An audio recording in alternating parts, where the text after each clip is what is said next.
বঙ্গভাষা, কবি মাইকেল মধুসূদন দত্ত। হে বঙ্গ, ভাণ্ডারে তব বিবিধ রতন, তা সবে অবোধ আমি অবহেলা করি। পরধন লোভে মত্ত করিনু ভ্রমণ পরদেশে, ভিক্ষাবৃত্তি কুক্ষণ আচরি। কাটাইনু বহুদিন সুখ পরিহরি, অনিদ্রায় অনাহারে সপিকায় মন।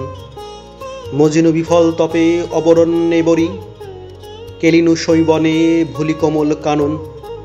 স্বপ্নে তব কুল্লক্ষী কয়ে দিলা পরে, ওরে বাছা মাতৃকোষে রতনের রাজি। এ ভিখারি দশা তবে কেন তো রাজি? যা ফিরি অজ্ঞান তুই, যারে ফিরে ঘরে। পালিলাম আজ্ঞা সুখ, পাইলাম কালে, মাতৃভাষারূপ খনি পূর্ণমণি জালে।